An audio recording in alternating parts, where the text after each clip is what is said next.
Good morning, good afternoon, and good evening, wherever and whenever you are, everybody. My name is Adrian, and I will be your host for the Double Deuce episode of the Redacted Roundtable Party Chat. With me tonight are my amazing co-hosts.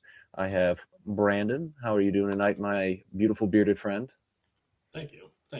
I needed that because this mustache is traumatizing me still. It's like I said, substantially better than what you had going last week. So good for you for your ability to rapidly grow facial hair. Because I was rooting for you, buddy. I don't remember if I had told you guys, but I'll rehash it just in case. But Charlie walked in and she was like, I'm like, what? Does it look bad? She's like, it doesn't look good. And then I'm walking around the house and I would look over at her and she's like, wow. I'm like, all right. But yeah, I'm doing good. All right. And then perfect. Beautiful. And then we have the master man with a plan. We have Vaughn over here. How you doing today, my friend? Not too bad. Feeling under the weather this week, so this is a nice reprieve from misery. So excited to be here. Good. Yeah, I mean, I like rainy weather. So some people would say it's dreary, but I actually think it's perfect right now. It's not super cold, and it's kind of just that mellow little overcast. It's I find very soothing.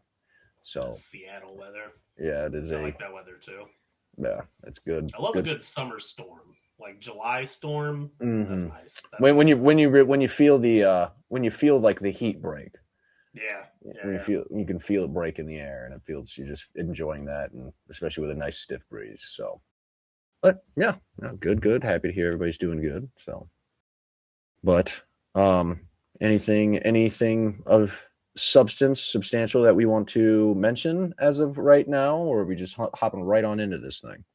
Got some stuff I've been playing. You could chop it up about. Armored Core, Fires of Rubicon. I got back into it on an accident. So I popped it on because I was like, I forget what I was doing, but I was like, I just need some quick action.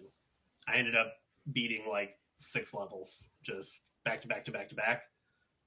Got to the point where I unlocked PvP. I was like, oh, sick, finally, I've been wanting to do this. They have a 3v3 mode on there. I was like, oh my God, this would be perfect for tactics. But in classic FromSoft fashion, I can't invite you guys to play on a team. So I have to play with randoms. I'm devastated. I'm absolutely devastated. We can 1v1, but I want to be with the homies. Like so silly. But double pistols, break their stance, double Gatling guns, kangaroo kick. Bow! That's the way to run it. Devastating. I kind of been breezing through with that build so far. I was kind of upset because we do our sharing and you share that game with Nate. Yeah. And I was on there when you hopped on. And I was like, oh yeah, I immediately went to, I was like, you know what? He's right. I kind of am craving kind of the same thing. I want to hop on, get some action.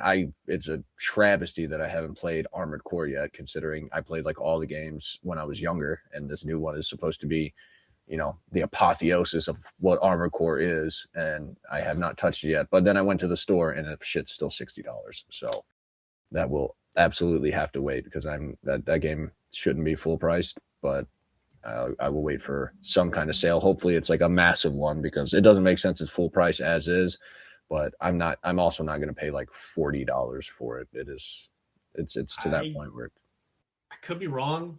I feel like Armored Core is in that same camp as Sekiro where it like never goes below $29.99. That I guess I could settle for 30. Yeah. I could settle for 30. Super worth $30. Yeah, I wish listed it so I'll know when a sale happens if it's good enough, then by all means. I mean, it is getting about that time. Well, there's always sales going on, but I'm sure there'll be a spring sale coming and a summer sale, and I'm sure that game will, from Soft Games, always kind of make it on that list at some point or another, just because the quality of the product. There's always going to be somebody that is looking for a gateway drug into some FromSoft action. Dude, that game is really good, in my opinion. But I've also never played other Armored Cores. I'm very interested to hear your opinion once you get to it. From what I can see so far, I feel like the other ones are going to feel very stiff in comparison. Yeah, this one which is, makes sense. Limitations of the older consoles.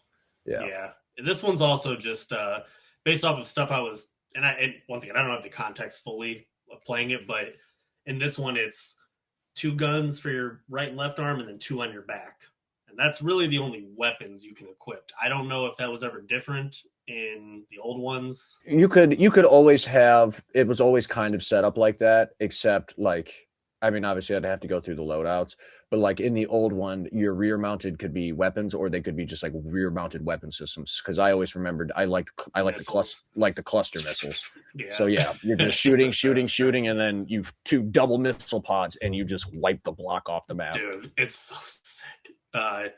It's just got such a, it's so anime. It's super, super anime. Like just the way that they're moving and the way they're talking and just the music and the intensity, and even just, it's a subtle thing, but I love it. So when you're locked on, and because you're constantly like, the point is to juke each other and cross, the camera just instantly 180s. You're never really lost, but you can, I don't know exactly what's causing it though, because when me and Nate were PvPing, there is a way to break the lock on camera, and you can keep them in a perfect blind spot and shoot down on them, and like stick them right in here. It's like a dogfight. Yeah, it's cool. It's so good. Can't wait to play more of it. That spider fight was epic. Love the music. Also, last thing, the reveal trailer and the story trailer for Armored Core, probably 2 of my favorite trailers of all time. I just want to throw that out there. That reveal trailer with the synth music, and the only thing that really comes through in the sound is them ripping that Gatling gun, is like, oh my goodness, so sick. Awesome trailer. There's the Keanu Reeves Armored Core short that is really good too. I need to watch that. That was on the Amazon show, right? Yeah. A clip of that came up. He's like, if you're in this robot or whatever, then you're not a good person. That's him literally taking his Armored Core's finger and crushing the pilot's skull, like just crazy. Jeez. Yeah, that's super nuts. Yeah, I'll take a look at that. Yeah. Have you guys been playing anything? Not particularly. Way too much Phasmophobia. That is for fucking sure. But I did, when you were doing the Armored Core, I popped on Blasphemous 2. I immediately am like enamored with it all over again. I picked like the flail weapon, and it feels really good to be able to use different weapons in that game. So I'm actually excited to just continue with that. I'm excited to continue with that, and just kind of explore more Blasphemous. That game is confusing. In the sense of, it is just, I really don't know whatever the fuck is going on at any given point in time, and I don't care how much exposition you give me. I'm just not gonna really get what's happening. Yeah, they use that word a lot, but I have a lot of the words they're using are just, yeah, they're just saying them, and they're making things happen that I didn't know being penitent or guilty could make happen. And I wish they would stop, because the things that they are making happen are nothing short of absolutely horrifying. So, is it still doing that thing where you beat down the Catholicism of the monster and then like an Aztec thing comes through?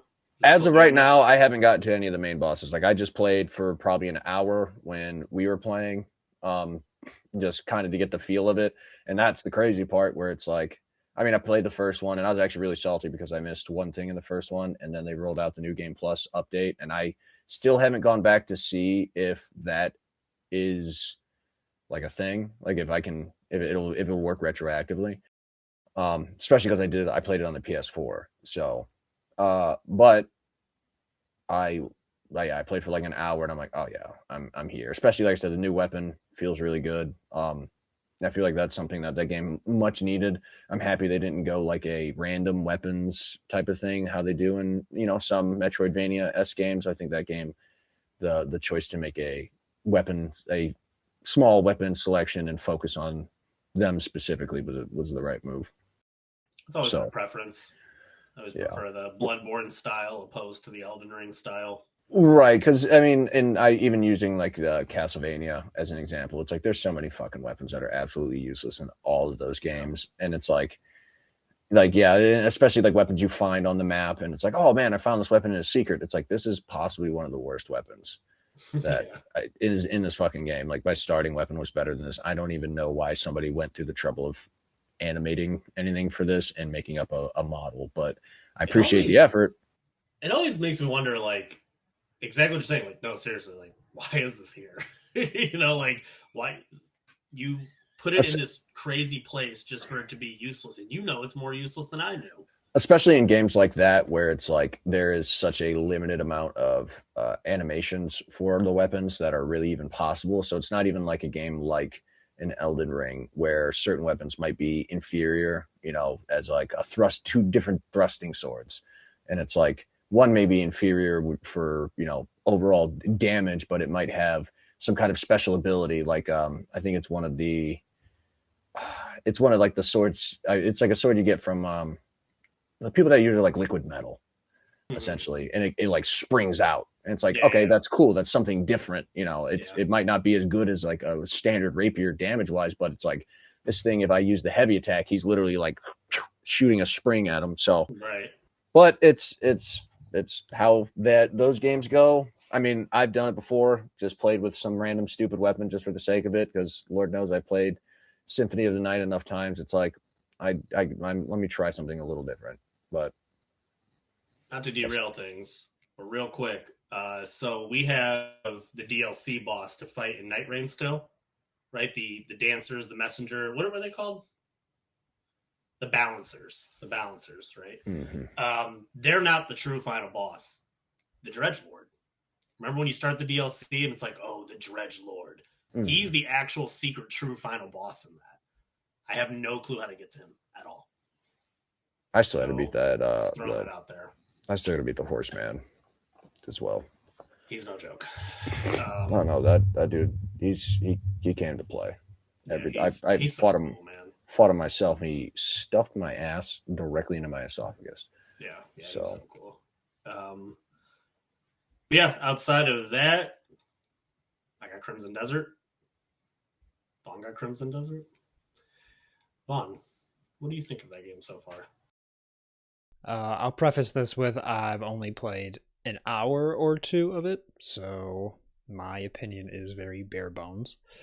But like the internet likes to view it as the end-all be-all. So far, it's not bad. It's very overwhelming. The controls are obtuse, but I see the potential there. This is one of those RPGs where they don't really tell you anything other than very basic tutorial type things, and they leave you to find everything else. I don't even think you could play this game if they were tutorializing everything. That would be a major complaint. So it almost works in its benefit that they're not telling you much, but the map is huge, ginormous. People are comparing it to Red Dead 2.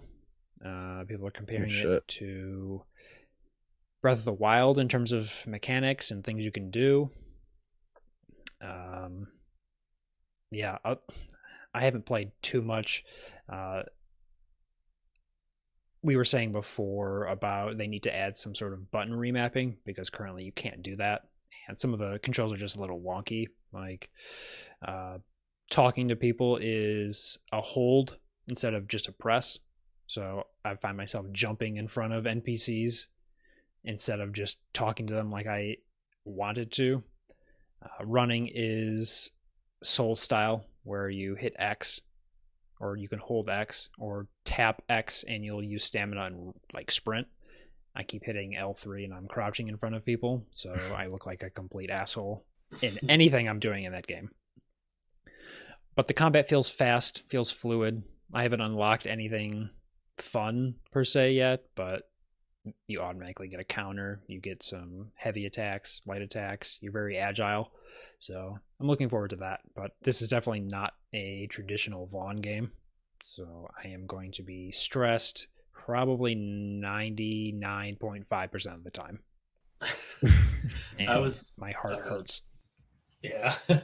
That's why I want to know what you were feeling on it, because as I was playing it, I'm like, I mean, I'm not going to tell you what you like or don't like, but I'm like, I don't know if Vaughn's going to like this one, because I know the feeling you're talking about. I don't really get it too often, but that game is overwhelming. Yeah. Super mega overwhelming. Like, you can, like, there's grasshoppers hopping in the grass and you can catch them out the air. Like, and that serves some kind of purpose, I'm sure, of some kind.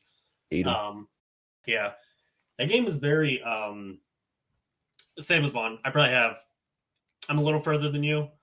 I'm probably about 2.5 hours or so ahead. So like unless there's more to the tutorial, because I saw people saying, "Oh, the tutorial is like 8 hours long." I got to the point now. I'm maybe like 45 minutes ahead of you, where they were like, "All right, and now you are free to explore the Crimson Desert." So I'm like, "Okay, well, is the tutorial done then?"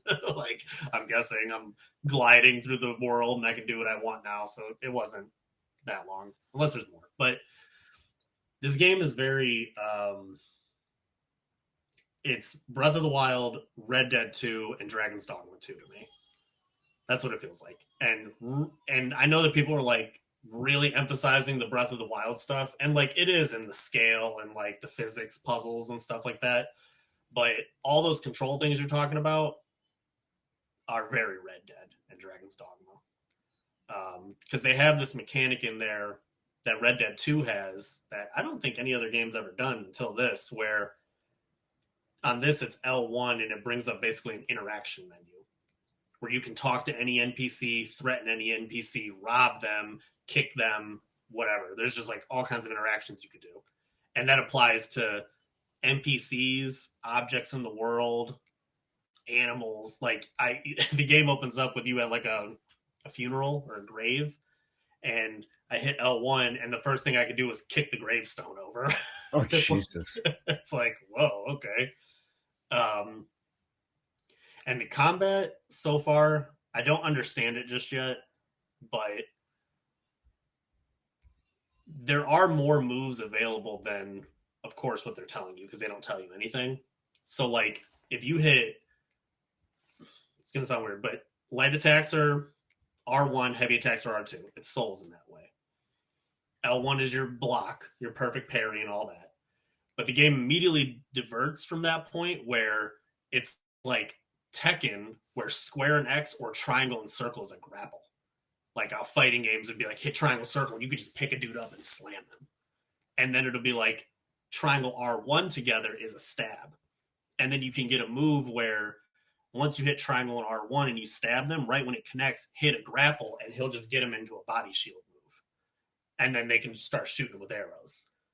And then there's another one where it's like when you dodge roll, when you're rolling, hit triangle, and he does a leg sweep. And you can kick their legs out from under them. And then you can pick them up from there. So it's got this kind of chain, like a fighting game, going to it. And I'm all into that. Like, that combat is what's calling me maybe more than anything. And then I do have a conspiracy. Because, I love staying on the conspiracies. The reviews for this game right now, from all the major outlets, I wonder if this is the same thing as when Elden Ring and Baldur's Gate came out, and it was so much content that, like, the big devs and they were like, ooh, this is making us look bad. You're making an unrealistic standard for the industry. Because this game, once again, I'm still, not far into it, but it seems to be everything they were saying it was. Like, you're feeling those mechanics instantly. And the game, at least in my opinion, doesn't... I actually really like the intro. Like, you're right to it. Straight into combat. Yeah. Kind of a cool premise setup. right back into the world. Even the little tutorial stuff, like, you know, where Vaughn's at, where he's doing like arm wrestling and stuff, is, at least for me, I thought it was pretty entertaining. Like, I wasn't bored doing it, like normal tutorials. Yeah, I wonder, because I look at that and I'm like, what do you mean 5 out of 10? I can understand if you don't like it, but 5 out of 10 just seems, how is Breath of the Wild a 10? How is Red Dead 2 a 10? And this isn't. I think it's one of those situations where it's like, we talked about it briefly. I don't think I'd trust anybody that essentially made an assessment with the allotted amount of time that we've had with the game. Even if somebody was able to just power through and beat the game, it seems as though there's so much there to be ingested that to make a kind of a knee-jerk reaction off of an initial impression is questionable at best. Absolutely. Yeah, I've seen this as like a 100, 200, 300 hour type of game. So yeah, to anyone that maybe even reached half of that, like, you might not even have qualifications to talk about it. So yeah, I've seen people say they are discovering new mechanics at 200 hours. Jeez, because there's a whole system in here where you're recruiting mercenaries and sending them out to take territories over and building barracks and mercenary camps, and you can literally base build like Fallout, do all that. So like that whole thing is in there. I found a bounty that, you know, it's like, oh, he's this kind of character, this type of build, he's this, he's that, he's giving me all the description. I wouldn't take it as far as to say Nemesis system, but I was getting that energy off of it, where it's like, this is what he's weak to, this is what he's strong to, this is where he's been last seen. But keep in mind, they can move throughout the map. So if you go to where they were last seen, you then start finding clues as to where they're going. That's so you're really hunting and tracking people.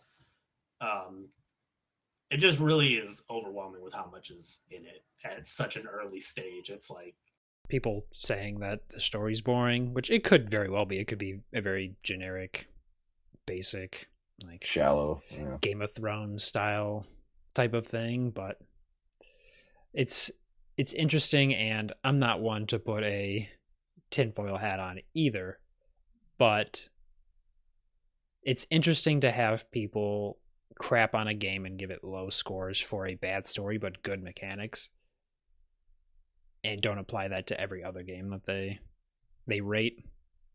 It's just interesting. Because what kind of weird double standard are they having there? Yeah, because Breath of the Wild doesn't have a great story either, but the gameplay is arguably one of the better Zelda-style gameplay loops. So, and that got tons and tons of good reviews. Red Dead, great story. I would not say great gameplay. So what's the caveat? And to kind of go off what he's saying, at least from what I've played so far, I really dig the setup of the story. I think it's kind of cool. I'm not saying it's like, oh my God, I'm revolutionized, but I don't know a lot of times what people are wanting. It's like, sometimes good enough is good. You know, it's solid. It's like, I mean, I don't know if it's really spoilers or anything. It's the first 5 minutes of the game, but your dude gets done absolutely dirtball, which I was not expecting. And then you go to like Techno Valhalla for a minute, and then you resurrect, and he's just like, I guess I just need to find my place. I don't know what's going on. It's like, that's cool. Yeah, I'm totally down for that. Have you loaded a save at all? No. You should just make a manual save and then load a save. That sequence is bonkers. Really? Like, to play along cool. your techno reference there, like, is this Assassin's Creed? What's going on with this? So yeah, just reload a save and see what happens. Yeah, that's cool. You haven't, I don't think, if you're at the arm wrestling part, did you get back up to that area? No, I'm still in the town. Like, I haven't done it. Oh, okay. Yeah, I captured a beetle and then took a nap in real life. It was a productive day. Yeah, right. Dude, because I've seen clips of it and I haven't done it yet. I'm going to probably do it the next time I play it just to see what it's like. But you can take the kind of Breath of the Wild magic lasso thing. I don't know if you could do this in Breath of the Wild, but it has combat utility in this. and you can attach it to trees and pull yourself back like Spider-Man and launch yourself into the air and use that to take flight. That's like, what's going on? I gotta pick this up. It's crazy, dude. It is.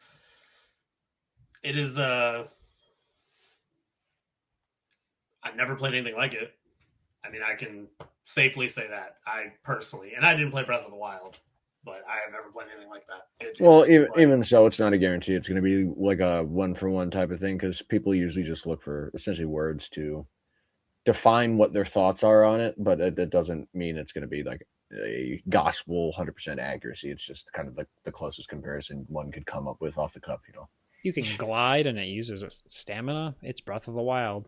Yeah, right. I mean, that's pretty much the standard that I have set as well. So that's kind of where my questions about the puzzles earlier off recording was about, because I think that was one of the better aspects of the recent Zelda games, where the puzzles weren't just a binary, you have to do one thing and that immediately results in the solution. Like, you could go about it with the physics of the game to solve a puzzle that the devs might not have anticipated. So if you can do that later on in the game, then that's even better. That's kind of the vibe I'm getting, just because like I've stumbled across similar things that you can use to pick these objects up, like in the world. Like, there's one of them had fell into somebody's house and they were using a crane to try to get it out, but it was too heavy for the crane. So I pulled the thing out and sat it down, but I'm just like, I don't know where it goes. Like, there's literally nothing around. I'm like, they don't say anything. There's like, you know, the townspeople are like, oh, thanks, dude. That blew my house up. Like, so now I just have this artifact from the heavens. Just, I don't know what to do with this. When the time comes, you'll know. Yeah, it's definitely interesting. It definitely has, because like like I was saying, like in the scale of it, and like, you know, that Breath of the Wild feeling where you're standing up on a mountain and you look this big and everything's huge, for sure. Like, all that is 100% there. But the minute you start moving, it feels like Dragon's Dogma to me. Like the way that you're just, it's like, wow, I gotta walk all the way over there, and stuff is happening on the way, and the combat is physics based and brutal and all that. And then the minute you start interacting with things, it feels Red Dead. It's kind of the way it's circling around. It's cool. Yeah, I'm interested to play more. Probably won't have an opinion on it for a long time. On account that Resident Evil burned me, and I'll never do that again. I was like, Resident Evil's incredible. Now here I am. Yeah. It was fun. We gotta save it. Yeah. All right. Anything else? I think so. All right. Well, if we are ready to hop on in, we will start with our first question. It's the Telltale one. Do we have anybody to thank for this, or are we just... This is Kevin. Okay. But it's his buddy, who he said his name. I am so sorry. He is the guy that works in the hospital. I got you. I'll get his name while you ask the question. For now, placeholder, Kevin's buddy, who's guy that works in a hospital. Appreciate your question.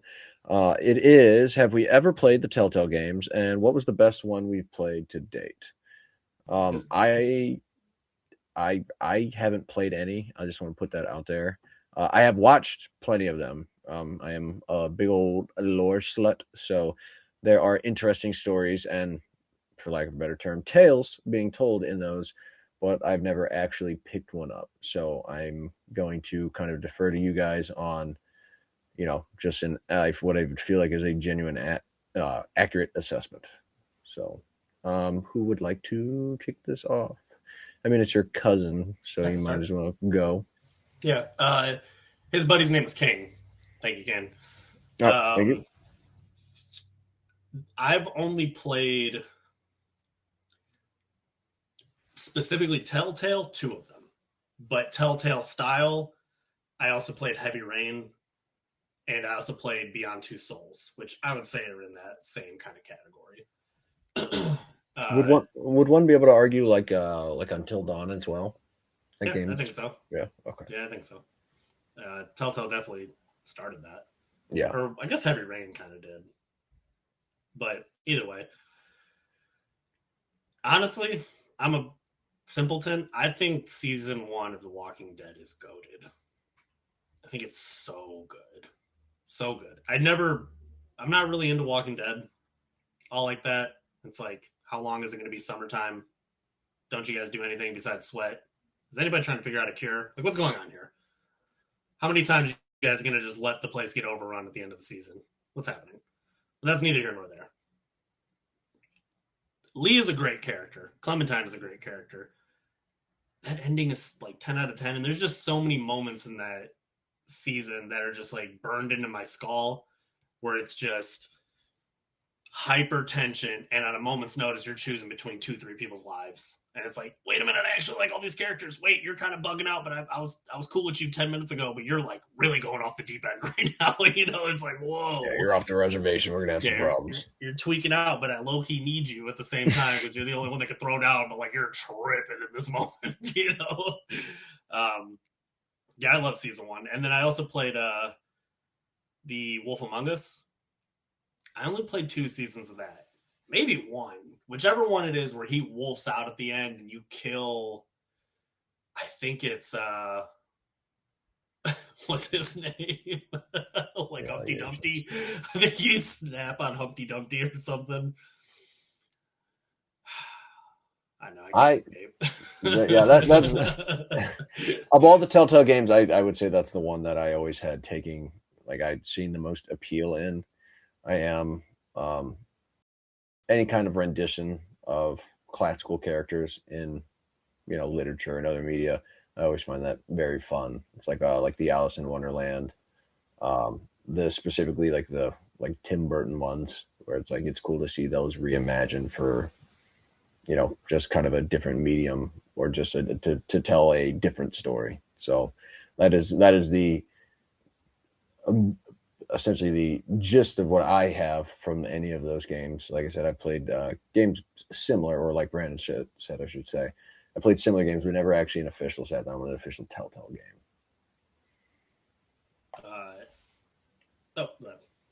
I didn't think I would be the quote unquote Telltale expert of the group, but pulling up a list of their games, I've played a lot of what they've put out. I've played a lot, period. Yeah, touche. Things like the Sam and Max series, I've played some of those. Tales of Monkey Island, I've played some of that. What else did they do? They did Poker Night of the Inventory. I played that. Tales of Monkey Island. They like probably make one. They probably ported one over at some point. Got it. They did a Jurassic Park game. I didn't play that one. I did want to play that one. That is one that I kind of got up. Oh, my brother played that. I watched my brother play that. Now that you're saying it, that's crazy. I did play the Walking Dead series that was really popular. I played The Wolf Among Us. I played season 2 of The Walking Dead. I played Tales from the Borderlands. I played the Game of Thrones one. I didn't play any of the Minecraft ones because I don't give a crap. I played the Batman one. I think I played the Guardians of the Galaxy one. You know what? I think I played the Batman one in VR. That might be Return to Arkham or something. The Arkham VR. Telltale has VR? That's crazy. I played one that was similar, where, I mean, I guess they've been out for a while, so I guess it really doesn't matter. Does one of the Robins die in this? In that one, do you remember? I know which one you're talking about. That's and you're like investigating his murder or something. That's not the Telltale one. I know which one. Oh, okay. All right, never mind then. I stand corrected. Back to my initial stance that I have no damn clue. I ain't played none of these. None of them, not one.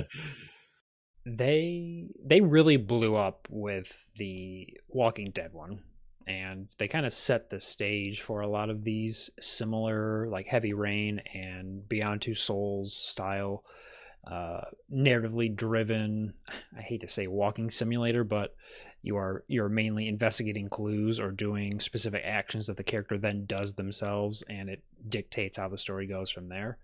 Right. I like them at first, but they didn't really evolve it to a point that kept me interested. I will say the one that is my favorite, to answer the question specifically, is they did a Back to the Future game, and I am a slut for Back to the Future. So I really love that one. And the voice actor for Marty was like a young dude that did a spot on Marty McFly. They brought back I can't think of his. I'm a huge Back to the Future fan, but I can't think of Doc's actor's name. I never can. I'm terrible with. They brought him back for it, so. Oh, so he's like the actual voice of the character. Yeah, and good.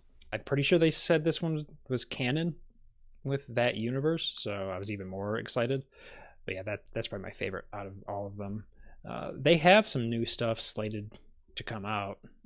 That company was in financial trouble for a long time, and then I think some parent company gobbled them up. But they're working on The Wolf Among Us 2. I think that's the only thing on their list right now from what that I can see. But Christopher Lloyd, that's it.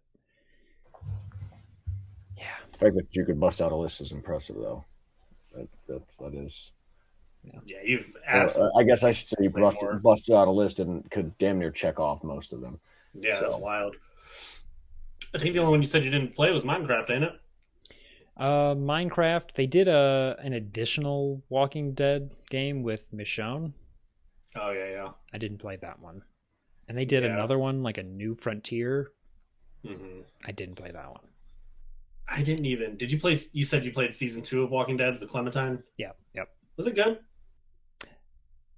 Yes, and no.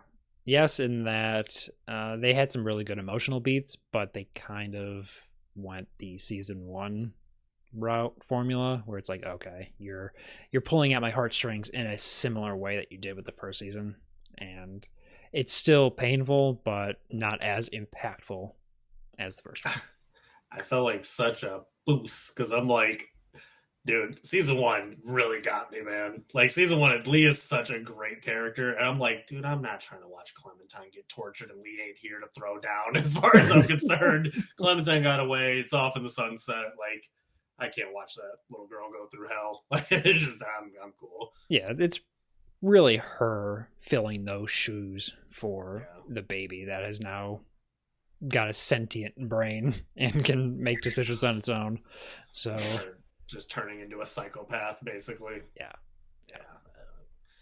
It's hard to recommend these games to the current gaming audience because they just, I don't want to say they don't play well, but they just don't play well in general. Yeah. They're very janky. They're weird. They control like shit.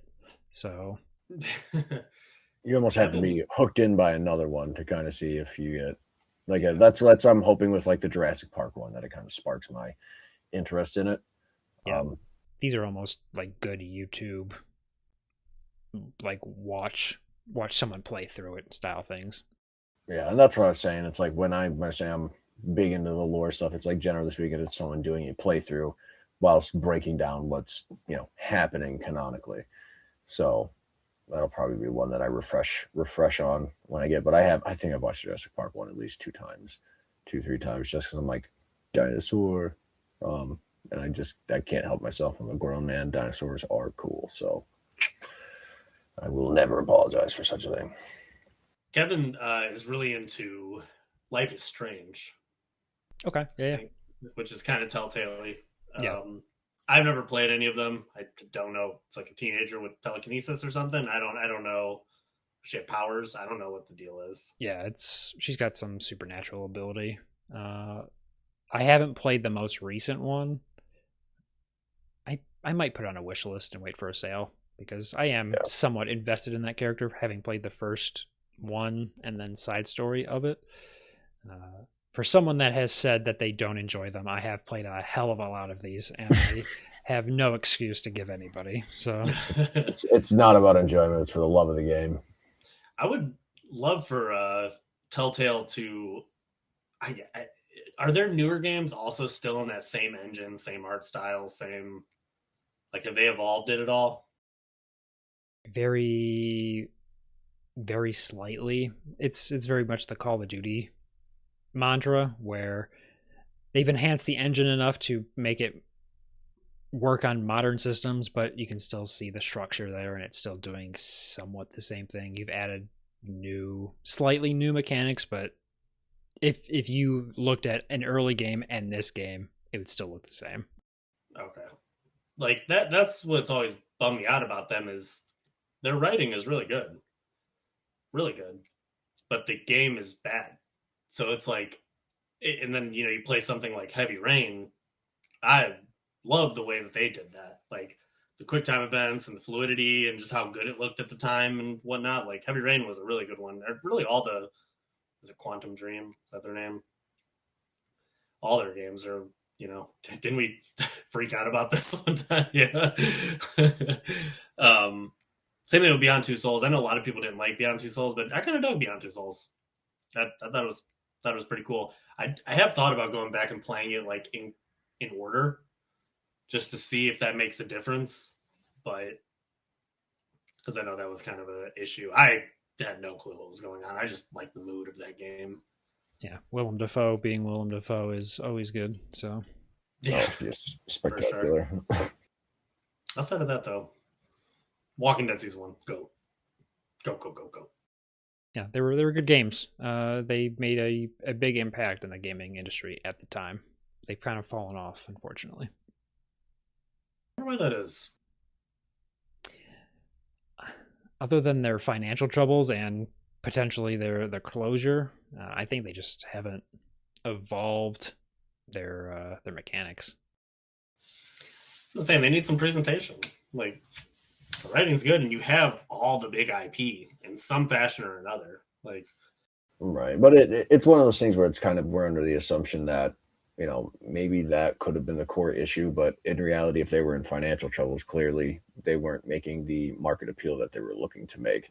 It also could be due to like licensing, because I'm sure with these actual named franchises, I'm sure the licensing for that stuff cannot be cheap. So I mean, it could be a multitude of reasons. it also seems like they peaked with Walking Dead, but their timing was pretty great with The Walking Dead season 1. Like, I think that was like the pinnacle of the show. On top of it, like, hype was through the roof, and things like that weren't really out at the time. So just, I guess the last bit I'd say is they're also the originator of the episodic game release. They kind of started that whole trend. So, and that trend has definitely fallen off. It doesn't really exist anymore. So they'd really have to revamp their style. It's too hard to maintain. Like, I remember that was the issue with Wolf Among Us, is it was like, all right, episode 2 is coming in 5 months. I'm like, dude, I don't care. I do not care. Like, that's why I never finished it, because it's like, dude, I'm not about to sit here and wait, and then it's delayed, and then you're telling me you might be going into bankruptcy. Like, immediately, I just don't care about the whole thing. That's how I'm with most things, at least not, definitely when it's to that extreme where they keep pushing it back and back and back. I'm like, listen, I don't really even care. But, oh man, this lost my train of thought for a second there. Oh yeah, I'm that same way with television shows as well, where it's like I watched The Stranger Things, and it's like I wouldn't have watched that show. I got into it at the perfect time when it was over, effectively. Because yeah, if I watch a show and it's like, oh my god, did you watch that episode? I can't wait for the next season. It's like, I won't be here for that. I will not be participating in this hype machine. I have nothing against it. I'm a fickle clientele. I will be invested on as long as you have me captured. But if you're gonna be like, yeah, you're gonna have to wait like a year. It's like, no, I don't. I will go do something else, and I will forget this is a thing. I feel like I'm in the minority, but I enjoy when companies do this staggered release style. I know we're in an era where people enjoy, and this is specifically for Netflix and movie style things, where a lot of people just want them released all at once so they can just binge them and absorb them all at once. I am not of that camp. I like it's coming out this week, and then another one's the next week, and then a week after. That probably stems from Doctor Who. It's the Doctor Who guy over here. I am a Doctor Who guy. It doesn't stem from that, but it is related to that in that I guess I don't like to be spoiled, and there are people out there that'll just binge the whole thing in 2 days, and then I go to watch the first episode and like, did you know that John Smith died in episode 4? I'm like, I'm not even past the intro of the first episode, but Those thanks people for are the that. worst. So, as someone that doesn't care about spoilers, even I'm like, why would you do that? right. So having the staggered release is like, no, we're all getting this content at the same time. So you can't spoil this for me if I'm watching at the same pace you are. So right. I guess that's where it stems for me. I could respect that for sure. Yeah, that makes sense. I go ahead. No, I was just say it was just the same thing I just said. I can't wrap my head around why people are like, they just can't fathom that they could be ruining something for somebody else. It's like, yeah, just because you don't care doesn't mean nobody else does. Well, what's even worse is it will be something that they're genuinely so excited about. And it's like, you got that without being spoiled. So see how you feel? I want to feel that. But when you just, like, if I was just like, hey, at the end of Bioshock, it's actually that you're a slave. Dude, why would you ever do that? It's so crazy. Man didn't even throw up a spoiler warning or nothing, dude. Oh, it's 29,000 years old. It's like Luke's. So that makes it valid to act like an animal. So you're telling me. Did you know Vader is his daddy too? What the fuck, dude? But I do agree. I'm more on Adrian's side with this, where this is why I'm not watching season 2 of Vinland Saga, because it's like I want to be in it personally. Like I want to just ride the wave, feel the emotions, and feel the whole thing. Because it's like you're taking me, and then I gotta wait for a long time, and what I end up usually doing is rewatching the season again because I want to refeel everything and be in that moment truly. Which is why we're watching Attack on Titan right now, because it's done. I'll tell you what, we finished season. Was it season 1? No, it was like the first arc where he like puts the rock in front of the door, you know, and man, them boys have been yapping, dog. They are. Oh, dude. If you're getting into Attack on Titan thinking it is like Titan action fight, Titan, it's the scenes with the Titans and the action are very well done, but it's really not. It's not that. There's a lot of backstory. It is a very story heavy, like history. Like they have their own history, cultures, and stuff like that within it. And it's not a absolute requirement that you understand it, but there is a lot being explored in that show that they kind of have to explain to you to get to the ultimate payoff of what the hell is going. Yeah, and it's just doing the anime thing where you're in a moment and it's like I need to know what's going on in Brandon's mind, and I need to know what's going on in Adrian's mind, and I need to know what's going on in Vaughn's mind and everybody's mind. And it's like it's so hard not to make fun of, where they're like, I have 3 seconds to make a decision, but calculating it, it's like, and they start monologuing for minutes on end. It's like, dog, just make the call. There are certain characters within there where it's like I don't feel them, like they're not, I'm not personally connected to them. The little blonde dude, and they give them Aaron. The little blonde. Oh, not Aaron. Armin. Yeah, the little blonde guy. I'm like, and then it's funny because he'll be annoying and be like doubting himself for so long, but then he'll just turn up like, I salute to my people. Just like get so hyped up to her. I'm like, all right, little dude, I'm feeling your. I'll have to send you the Attack on Titan abridged episode. It is just, I quote it to this day. Some of the funniest, stupidest shit that you'll ever see. But just on like the note of like the waiting thing, that's why there are certain shows like the binge shows. Me and Stretch have like a fucking death pact essentially, where it's like like Record of Ragnarok and Vinland Saga. It's like we will not watch them without like anybody else but each other, and we won't like we won't ingest any other content, additional content about it, unless, because you kind of have to. You have to. Having that with him, it makes it so like I'm solidified. Like if he ain't gonna do it, I ain't gonna do it. And if you don't look it up, your algorithm doesn't feed you that content. So it kind of just, it's like I'm gonna watch it with him. I'm not even gonna watch it by myself. It's just gonna be we get together and hang out and watch it, and it's awesome. So, it kind of helps with the avoiding spoilers on like Vaughn's note. So it's like I can still binge, we can still make a day of it, while simultaneously not being spoiled by everybody else. It is nice to go into some things like Record of Ragnarok. I had started to read the manga when the first season dropped. So I was like, the manga's always way, way, way, way ahead of everything. And I was like, you know what? No, I'm just gonna watch. That way me and him both get it at the same time, so we could both be just as excited and surprised for the fights coming up. Yeah, so it's the best way I've gone about managing it.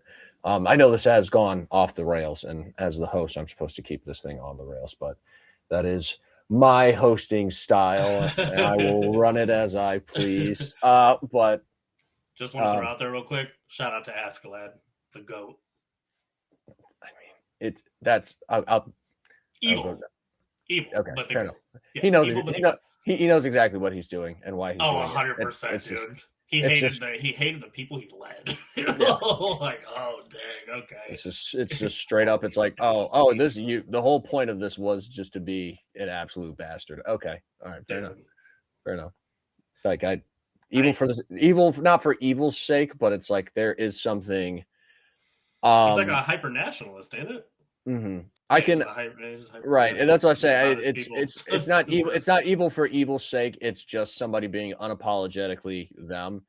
And a lot of times when you see somebody where you're like, you're a bastard, they kind of minimize the quality of the character by making them like a very generic archetype. So it's like, and it's like if someone's a bastard for the sake of being a bastard, they're like maniacally fucking evil or whatever. And it's like, why are you like this? And it's like, there's very few characters that are like, because fuck you. That's why I'm doing this. That is my energy. That is my purpose. That's why I'm doing this.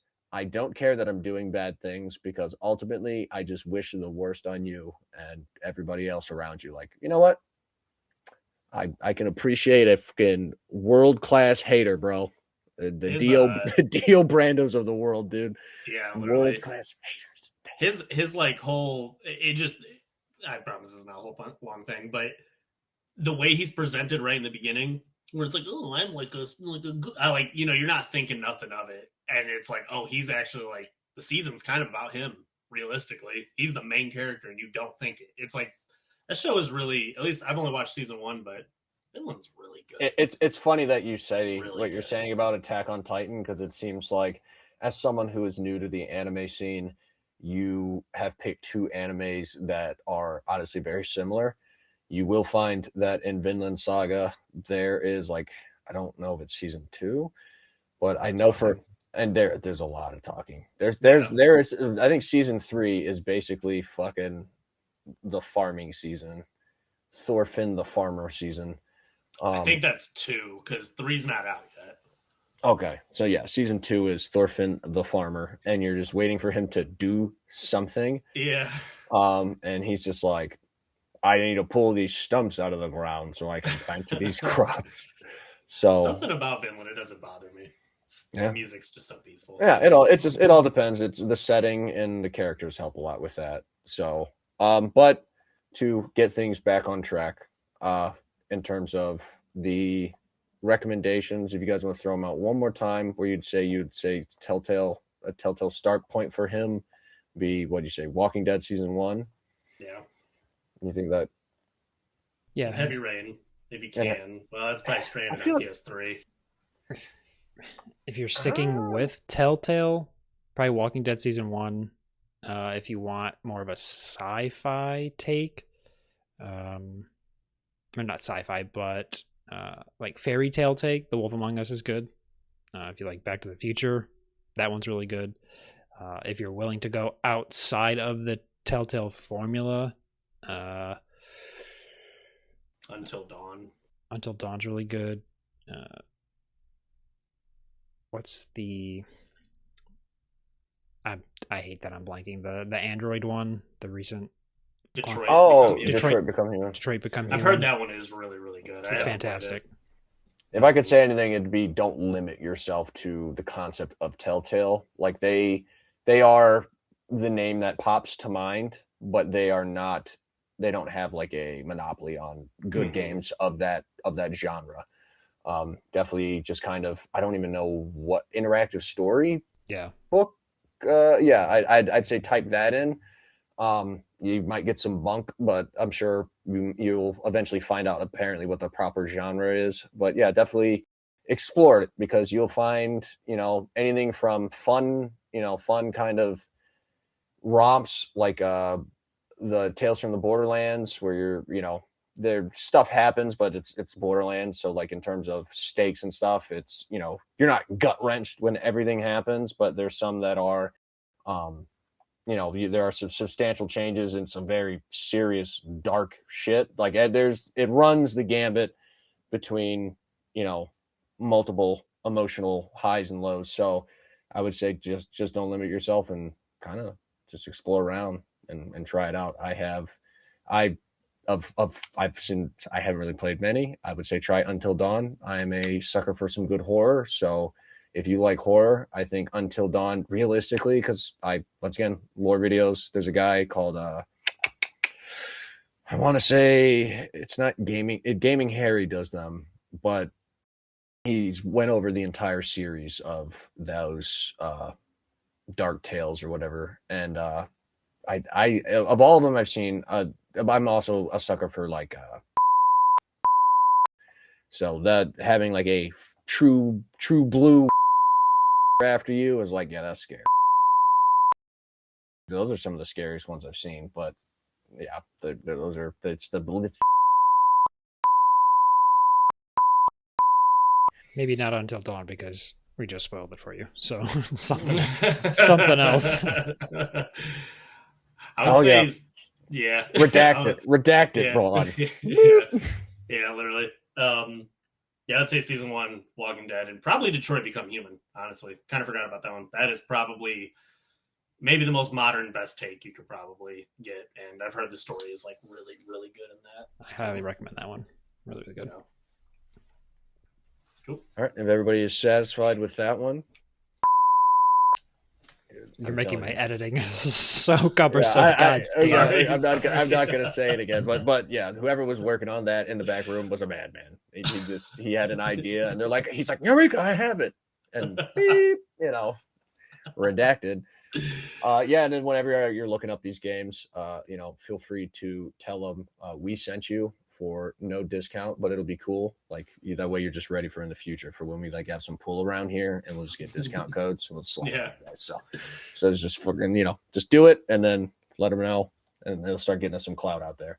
I don't know who you'd email that to, but all right. So next one is going to essentially, it is our feedback.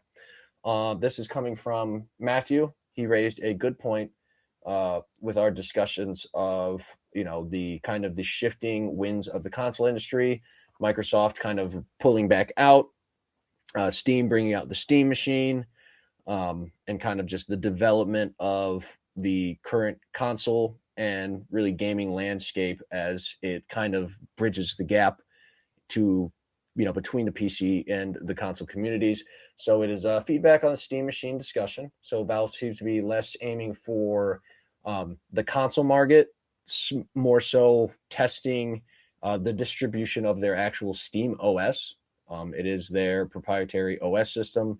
It's one of the first operating systems that's been developed exclusively in a long time. A lot of people don't know we've really been running off the same handful of operating systems for decades now. So it actually is a big development if you're a real nerdy nerd. It's actually cool to see somebody come up with their own independent operating system. And of course, it's Steam that does it. They're always trying to do something special for us. So do we think well, they are using it less more of a way to get into the console industry and more of a way to capture the mind share of everybody via that new proprietary OS system. So kind of just feedback on what we think, kind of general discussion, what impact or kind of what we're thinking where that could go. I mean, I could get it started, I suppose. I'm not opposed to that unless you want to get it going, Vaughn. Yeah, actually, I'll jump in first. Yeah, he's not wrong. I could see that being the route Valve takes, because as of right now, Steam OS is only on like 2 devices, which is the Steam Deck and the Legion something. I was trying to pull it up before, but of course I couldn't do it in time. I have a Legion laptop. I'm fancy. Ironically, Matt's the one that gave me the laptop, so. Yeah, it's Linux based, and it's something that Valve's been working on for quite a while. The Lenovo Legion Go S, which is like another third-party handheld. So it hasn't been on a, for lack of a better term, like a home device quite yet. But there's no reason it couldn't, because you can connect your Steam Deck to the TV and use it in like a docking mode to get your PC games on your TV. So it has that capability, and it would make sense for Valve to distribute that out to third parties to kind of just get their OS out there more. In terms of it with Microsoft, I'd be interested if Microsoft ever like nibbles at that breadcrumb, because it kind of would ruin their own console market. And like we talked about in the previous episode, they're not going to want to have another company's like marketplace on their device if they want you to buy from their marketplace. So if anything, the SteamOS might be an additional competitor to Microsoft if they continue with their hardware console landscape. But it makes sense for third parties, like those companies that are making PC rigs and want to have a piece of that Steam pie, and they image that SteamOS onto their machine, so when people buy it, it's automatically on their PC, and they don't have to download anything, and it's ready to go. It's very, very advantageous for them, and less so for Sony, Microsoft, and Nintendo. And Matt and I were chatting in Discord before recording, and we both agreed that it wasn't so much as them competing with the console market right away, but it would eat at that mind share, in that if these third parties are making devices that have SteamOS on it, Sony and Nintendo are then competing with these devices in whatever power that they're running with. So it's harder to compete with an ever-changing PC power scale than it is with a set power scale that's established for 5 to 8 years like we're used to. So it's going to be an interesting 3 to 5 years for sure.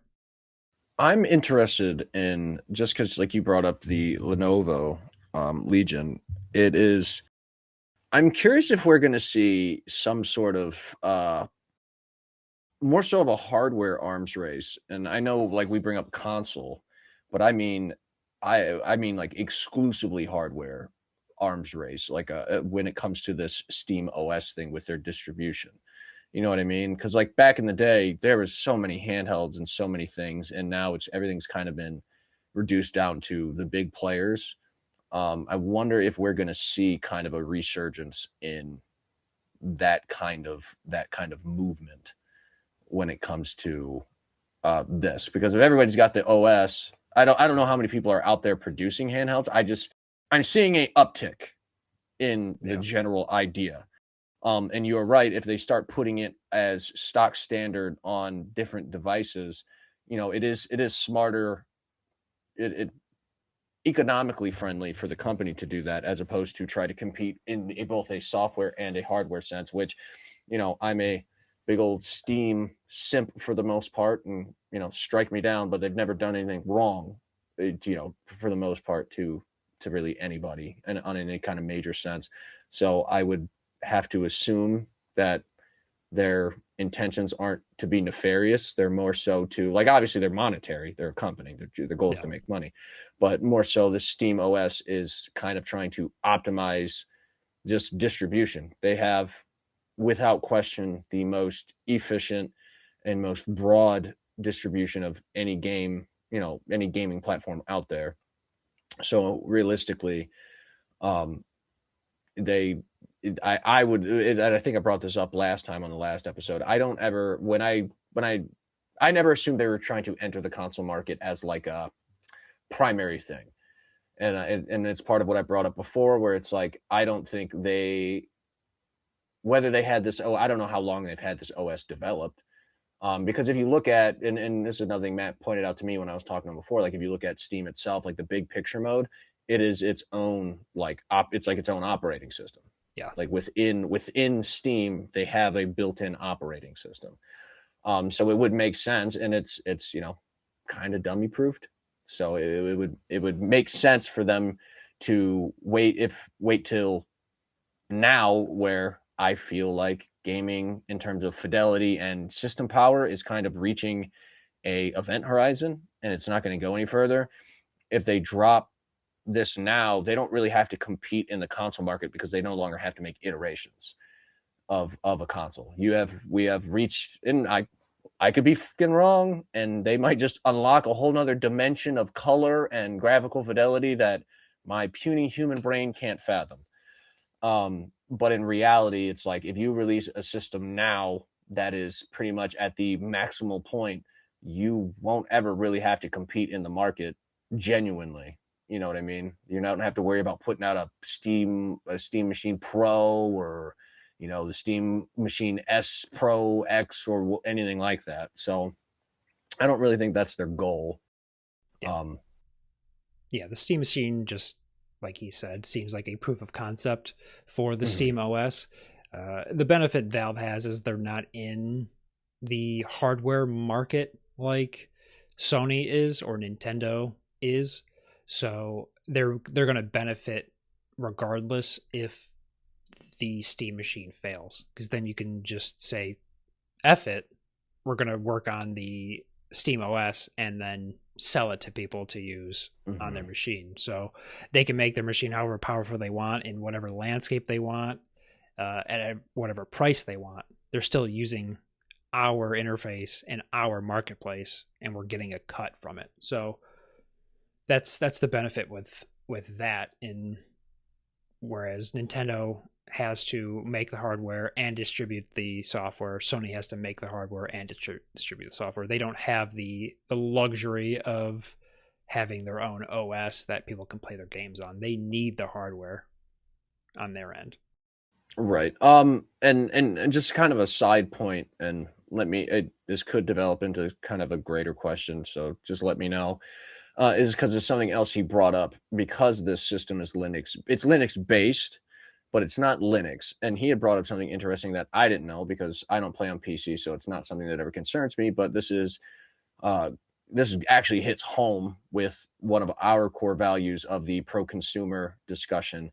It's the fact that there's a lot of anti-cheats that target Linux-based systems.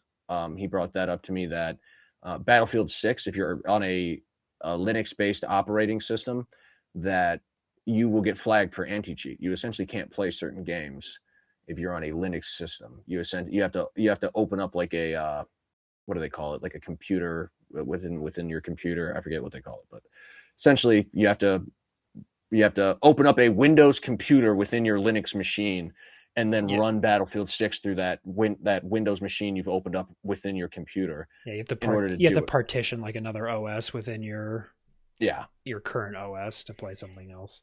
Right. So I wonder how that's going to kind of affect, if that's going to become a factor, if that's going to become an issue, if it's going to become a greater issue, I should say, because if I buy, using Battlefield 6 is a great example because Battlefield 6 is going steady. I actually enjoy Battlefield 6.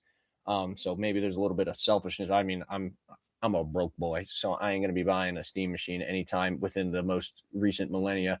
But it is something where it's like, yeah, are people that going to buy the Steam machine or the Steam Deck or anything like that? Are they going to have issues running this OS, like these certain games on this OS, or is that something that's going to have to be hashed out between them and essentially anti-cheat companies? And if anybody is big enough to take the fight to companies that kind of it's like unchecked anti-cheat stuff. Yeah, I personally don't feel like that'll play too big of a part in it. On the whole, I'd assume that the Steam OS kernel would read to those as Steam, and then those anti-cheats would just be like, oh, it's Steam, whatever, because Android is Linux based in some form or fashion. So and that at this point it's so modified that you would never even know that it's originally Linux based. So I guess it depends on how intricate these anti-cheat things are, if they're looking further than just the shell that is Steam OS and knowing that it's Linux based. But on the whole, I don't think they would really have to deal with that. But if they do and Steam OS becomes popular enough, they will have to fundamentally change the logic in that and kind of stop it from happening and look at it a different way. Right. I guess that's just something that he had brought up and I was unaware of, but it also falls back on, the fact that like Linux people, like, are they really people? And so it's they're like a different breed for sure. They are strange, because at first I was like, it's that's not fair, that's not right. But then, like I said, as I'm describing essentially what they have to do, I'm like, they probably enjoy that shit. They probably like that. Linux people are so Brandon. I don't know how much you know about like computer operators. So Linux is like, if you have, so there's like the Apple and like the Microsoft, and it's like Linux based computers. You damn near have to know how to to code to do anything on them. Like you're actively like coding to use your computer. So it's one of those things where it's like, I could say it's unfair, but realistically, if somebody's running a Linux system, they probably, it's probably child's play. I mean, what I described is what they do. And it's like, do they even consider it unfair, or are they kind of just having fun with it? Yeah, is it a game for them? Yeah, they look down upon everybody else because they're like, oh yeah, baby's first computer. Oh, I remember when I didn't have to open command prompts to open the internet. Like, yeah, because I don't want to do that, you weirdo. But I mean, I'm happy for them. I am happy for them. And I respect them for the hustle impressive that they deal with. And it's one of those things where it's like and I'm sure they can. So, don't come at me, bro. But they're like, you can do so much more with a Linux system. And I'm like, I don't know what else you're trying to do. I don't know what you're trying to do. It's like the Android Apple, thing. I know so many people that are like, I prefer an Android because you could do so much. I'm like, what the hell are you doing on your phone? Like I send text messages, make phone calls, and go on, YouTube on my phone. What the hell what more are you trying to get out of this device that I apparently, but that's the thing. I can't even imagine it. So it's like, yeah, whatever. Hey, it's your thing. So, no, I just thought I really liked that he brought up that point. He's got a very unique perspective on the industry, and he's kind of, it's one of those things where he's looking into different stuff. Our search histories look completely different. And it's like, this would have never came up on mine. This would have never came up on mine. So I would have never even went down that rabbit hole. And I would have never found out this information. I had no clue that this was its own unique proprietary thing. I think it's awesome. Realistically, I love that seems to be Valve's MO, is kind of, and we've talked about this before, their goal isn't to, they make games, but their goal isn't to make games. Their goal is to like essentially use games as proofs of concept to kind of fix things in the industry, or add more things to the industry. Like Half-Life and its physics-based systems was pretty much the godfather of like true physics-based systems that we know now. Like before that, the idea, anything you see that's physics-based in games, the ragdoll, all that stuff, it's like that pretty much hit the scene with Half-Life, and it completely revolutionized gaming. And so that seems to be what their idea of the OS is, which, they might completely change it in a for the positive. They more so, the way I look at the things that they do is more so like how Tesla has like the open blueprints. They're like, hey, here's this thing, do as you please with it. Like, hey, this is, we're giving you the blueprint. We're doing most of the legwork for you. Just kind of make it your own. Have fun with it.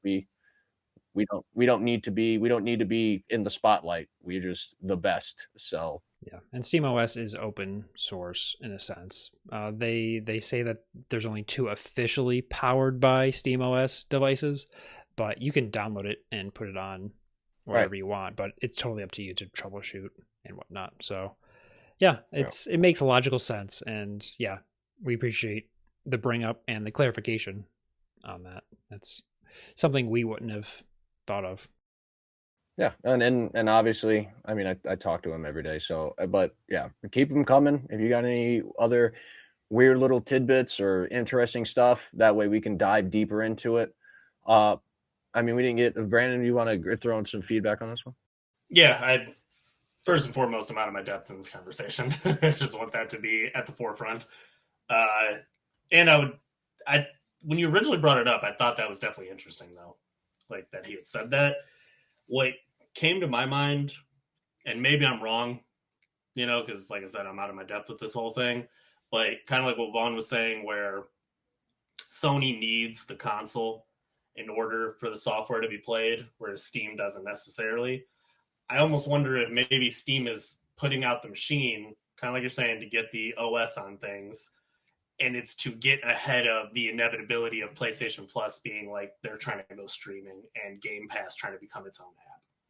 Because I would imagine at some point that is where those are going, to where I'm sure like PlayStation Now was a thing at one point. Xbox has openly talked about they want to just be an app on the TV. So I wish it's almost PlayStation Now was still around for that. Yeah, so it's almost the reverse, whereas like Sony and Xbox, they have the consoles, they don't have the app or the the OS. Steam already has kind of the hard part done, and people already trust you. The console is just like for the luxury to a degree. So it's like it was almost like I have to say more so Sony than Microsoft, because. But it's like almost like missing the forest through the trees. Like they were busy doing this stupid ass console war while Steam was busy developing its own complete thing. Like taking over the world, right? Like in the background, but it's interesting. Like it sounds weird, and it once again sounds like I'm just glazing Steam to the moon and back. But it's like I don't really feel like any of this is like. I feel like they're playing a different game. Like the idea of them competing really in any sense really isn't even crossing my mind. Like I don't even really think they're competing. I think they're just doing shit like that. If for lack of a better term, I don't think competition is even on their mind, realistically speaking. No, they're a marketplace at its core, and they ultimately don't care what anyone else is doing as long as companies are putting games out on their marketplace and it's not giving them a bad name or a bad look. I think more so it's Sony and Nintendo and Microsoft looking at Valve as competition, and Valve is essentially meeting them at that starting line at some point. But to answer Brandon's bring up, I guess you could potentially have an app within an app on there. It's tough because the PC community hates additional launchers.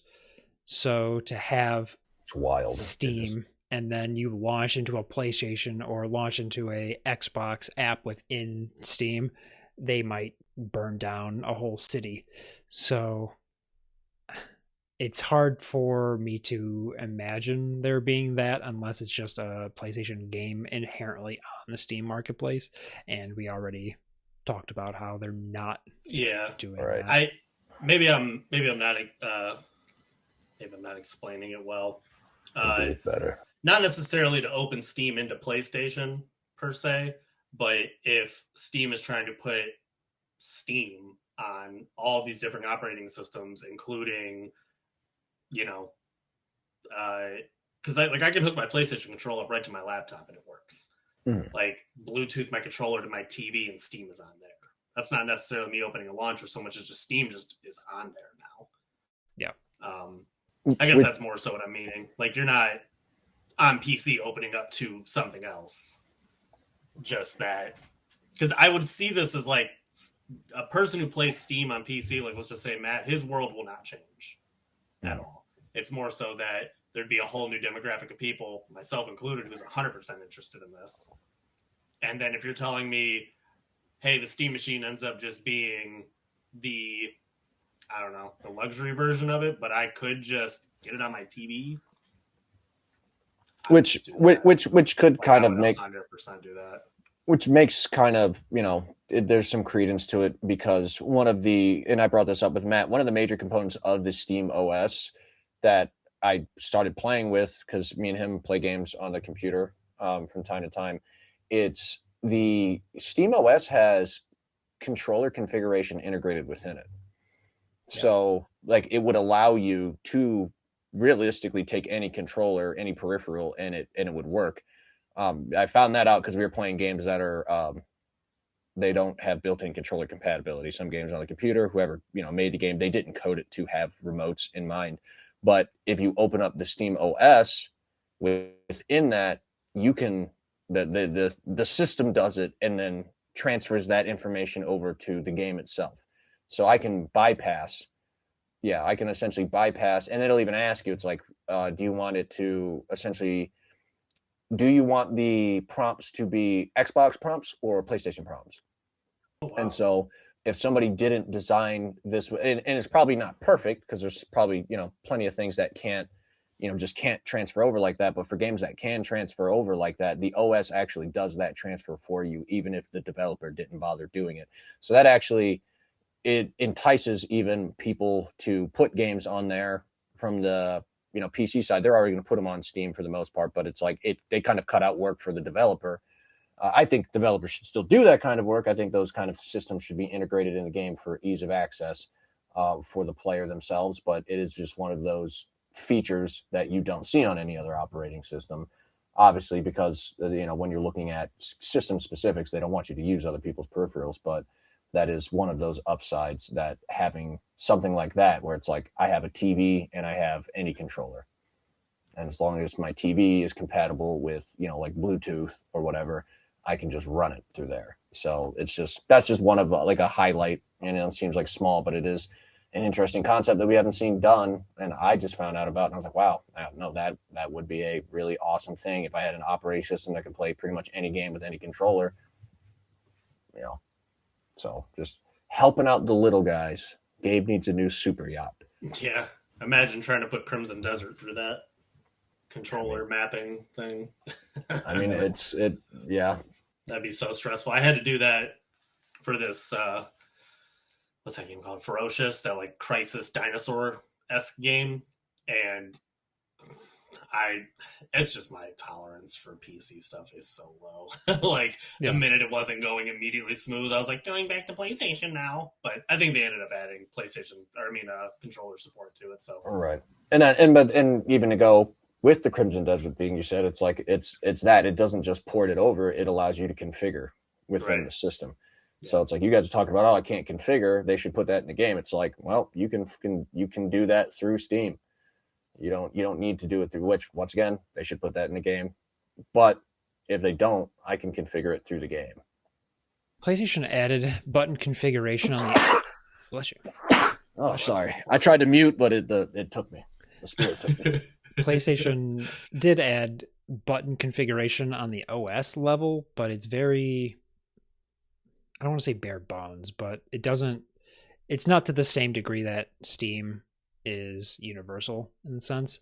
I've never had to use it, so I don't know if it would directly translate to Crimson Desert or anything like that, but you can switch button actions around in the PlayStation settings. which is interesting. But yeah, Good I don't know. bring up. Good bring up, Matt. Good bring up. I'm sure I probably missed some neurotic point that he had, and he's going to tell me about it and yell at me for it. But I tried to cover it as best I could, and I think we all did our best, Matt. So if we missed anything, just message Vaughn. Yeah, he'll cover it for you. Yeah. So, but we talked about it. So you can hear about it on Monday or today, whenever this is now. Right now, stream it directly into your brain via the Steam OS. All right.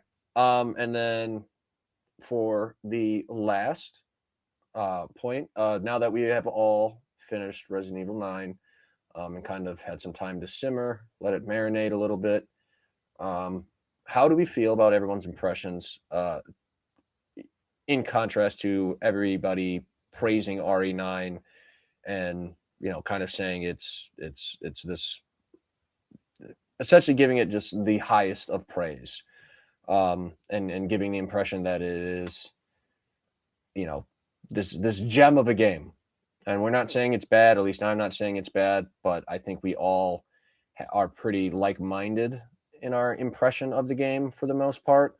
So essentially, kind of, how do we feel about everybody else's impressions of it? How do your impressions kind of differ, and why? I am the only one that hasn't gone, so I guess I can go first. I think the game is average to slightly above average. I don't think these singing praises, I don't think anybody's doing wrong by doing so. I think it is, the classic example of, it's a new thing, it looks good, it plays decently. And so it's, by default, amazing and great. I don't know. I was talking with Brandon the other day, and I didn't have the temptation to go back and play over it again. Like, I deleted it. I'm going to play it again. I'm going to get the platinum, but I just didn't have that. It didn't have any really replayability. I feel like I got everything that I wanted to get from that game on the first playthrough. And I felt like after, obviously, like, initially when you're playing the game, the hour or so, like the first, few hours, or couple hours, I should say, you're on the initial playthrough, you're getting used to it. But upon really sitting on it, within the first hour of the game, I had really seen everything that game had to offer.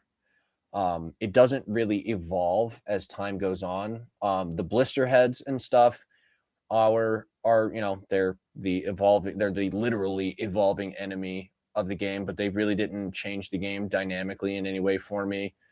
As I guess, especially with the Leon parts, after you fought the first zombies with Leon, you had pretty much seen everything there was to see about Leon. They added the lickers in later on in the game, and obviously there's enemy variety. I'm not going to say there's not even really a lot of enemy variety, but there are different enemies that you fight. So I don't want anybody be like, but you fought a big spider.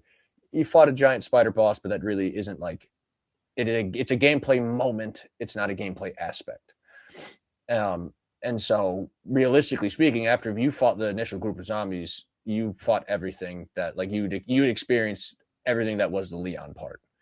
Obviously, they threw in the wristband or whatever to, boost, to kind of change it up. It's a point system now, but in reality, it's like, you're not changing anything for me. I would have gone through those zombies in the same way that I went through them initially. I would have done it the same without that upgrade system. All you've done is, essentially allow me to add more firepower to my arsenal. So the game really didn't change much.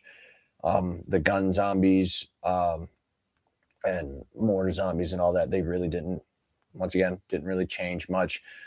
The Grace, I guess I'm really going to be beating a dead horse on this one, but within the first hour and a half, I had experienced what that game was pretty much in its entirety.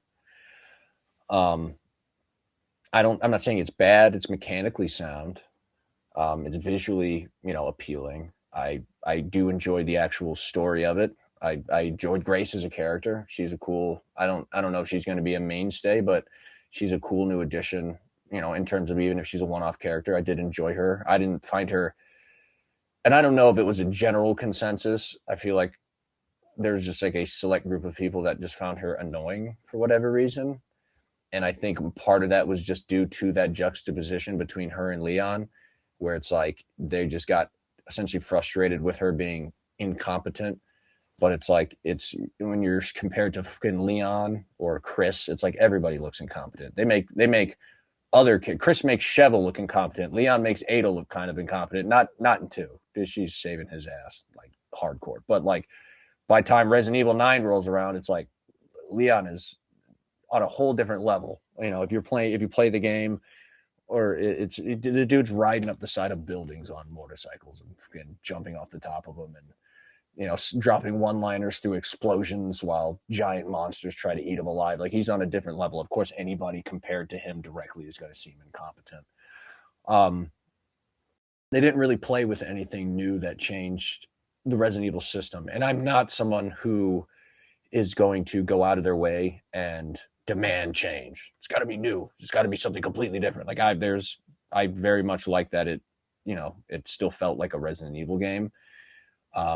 I just don't see where anybody giving it a 9 or Lord forbid a 10, or like, I don't really see where they're basing that off of. That's really, I found, not to just tear it apart, but I didn't really find the villains particularly compelling either. I thought they were cool. I thought they were interesting concepts that never really turned into anything, which they had opportunity to, by all means. It was there. The base was there, but then they just did it. It just kind of, I was like, oh, okay, well, they grew tentacles again. They're, I mean, I feel like we've said enough that would be considered spoilers. Fucking, the final boss is just Nemesis from 3. It's literally Nemesis from 3. The final, the goo monster version. What the fuck, guys? Give me something. But I'll leave it off there and jump in with what you guys. I want to hear what you guys have to say about it. I think this is another God of War Ragnarok situation. I actively dislike Ragnarok, though. Like, as I have said many times, I don't hate this game by any stretch. Like, I think it's a fun game. I think it's a good game. I think, whatever. But there's a gamer echo chamber going on right now that is like, everybody's just saying the same thing and you're giving it the highest praises possible. And it's like, dude, come on. Please. This is not even this is like, people are like, this is the best Resident Evil, top 2 best Resident Evils. You're wrong. Like, you're straight up. It's like, I know it's like your opinion and everything, but it's like, no, dog, like, objectively, you're wrong.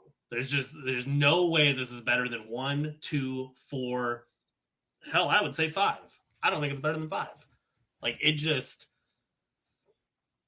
like, and I'm shocked because I'm seeing people that have been in the industry for like a long time, like old heads that are like, oh my God, it's so replayable. What are you talking about?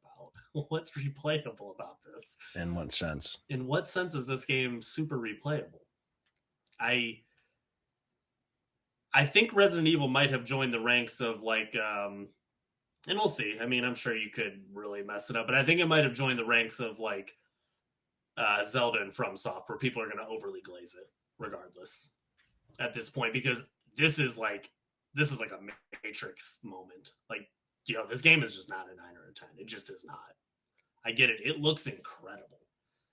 And that's kind of what I like when I text you guys earlier about this. I'm like, man, presentation has really got everybody by the gizzards right now.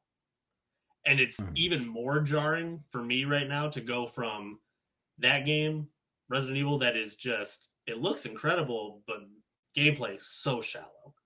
and then go to Crimson Desert, and it's just like mechanic overload. So I'm literally in like two opposite worlds right now, and I'm not comparing Resident Evil to Crimson Desert. It's not even the same category, but it's just so jarring for these two to be back to back. It's almost like it's like destined for these two to be right next to each other like this, because that I probably, unless that DLC is something absolutely crazy, I'll probably never play that game again. Whereas I'll definitely play Resident Evil 1 again. I'll definitely play Resident Evil 2 again. 4, of course. 5, of course. Like, I don't know. It's like it is Resident Evil, but it's kind of not. It's missing like the depth of the heart, like the depth of the soul of it. It's like it looks the part really, really, really good. But then you hang out with them a little longer and you're like, something's off about you. You a skinwalker? Like, what's going on? I don't think you're quite who I think you are. And that's like a good way to put it. And like, especially when you're bringing up as you're like naming them off, it's what kind of what I was saying, or at least like for me, it doesn't evolve in the sense that I don't feel like I'm going deeper. All the other Resident Evils, you feel like you're constantly going further into the belly of the beast. Things are getting weirder. Things are changing. You're seeing, continuously more monstrous creatures appear. The villains are revealing more and more of their villainous intent. Things are getting darker. This game, I felt like the second I hit that the care center, I had pretty much hit like that's where it went. That was it. Didn't go ramp up. It went from Grace in a hotel, ramped up to a doctor with a chainsaw through the back, and then just rode. And it's funny that you say that. Like, once you play Leon's part, you've played Leon's part, and that's all unanimously been our favorite part of Leon is literally that opening with him, because it is super sick, and it's like, whoa, blah blah blah, and then progressively as it went along, I got more and more disappointed with Leon all the way through to the end. And not that there aren't cool moments, and it's like Leon's a cool character no matter what. So and I think me just seeing Leon, I'm gonna be like, Leon, like he's cool. But it's just, yeah. I think that, and that's part of the presentation thing. It's the cool factor, and I'll give them that. Where it's cool like factor's on 11. it's not just visual, representation. It's what they're doing within it. It's like, and they're always doing something kind of cool. So it's that wins brownie points in that sense. But it feels ultimately like fluff when you think of the other games. I'll use 5 as an example, because 5 is one of those ones that doesn't get a lot of love. It's like, dude, you start off in the village fighting villagers, and then you're slowly seeing like the evolution of the Ouroboros, and then you're in the caves with spider controlled puppet men, giant Magini, alligators, and then you keep on going and you're fighting giant scything bug monsters, and it's like this is getting more and more. It's elevating. Crazy. It's elevating. Same with 6. Yeah. That's why I said on the Spoilercast, I'm like, this might be a hot take, dude, but 9 is like side and side with me for 6. All right. This one feels like I'm mowing the grass. I'm not fighting my way down into the cave to fight my way into the belly of the beast. This feels like cleanup. This feels like a cleanup job. You're not, you're the hero, but it doesn't feel like you're the hero fighting through the hordes down to the belly of the beast to get to the bottom and put a stop to it. It feels like I'm on cleanup duty. It presents itself so like badass, yet it's very mundane. Yeah. And I will say I'm worried about Resident Evil now, because this game sold crazy. Super crazy. And it's like, oof, this is not the Resident Evil I want you guys to start being like. Which, to be fair, if I'm trying to be more optimistic, it could be a really solid proof of concept that you can mix these two styles together. Because I do think the pacing is good. I like how they're blue balling you with Leon, and then you just get to be Leon. It's just, I wish that stuff had paid off. But if you're going to go down this kind of style over substance route, I don't want to be Debbie Downer or anything, but like I'll fall off Resident Evil. I don't want the next Resident Evil to be like this at all. I think Capcom's smarter than that. I think Capcom's a smarter company to look at more than just the positive praise. Like these companies want the negative to learn why people are even saying that. So I think there is some credence to it selling well and them looking at that as a positive, but I think the major Resident Evil like players on the board are on our side in terms of are they? Are you seeing stuff like that? Yeah. Oh, cool. Dude, send me some stuff. I need to know I'm not going crazy. Yeah. There's not much more I can say about how I feel about 9 outside of it just felt half-baked in a lot of various aspects, especially the story for me. Like I would have liked to have seen more, like Adrian was saying, more into the belly of the beast of what's going on with this story to really capture my heart. So I'd more so want to focus on maybe the people making these claims.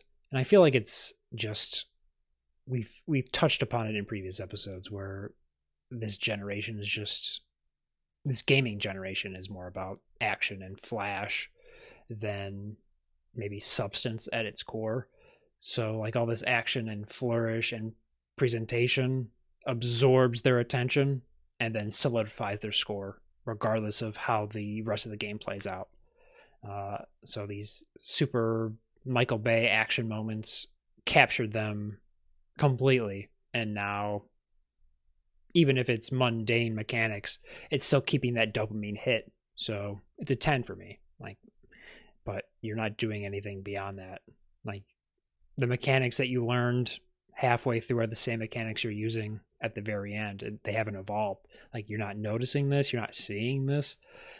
So I don't want to just default to that being why these people are rating it that, and I don't want to shit on people's view. Like they could very well have only played this Resident Evil, so this is by default their favorite Resident Evil game.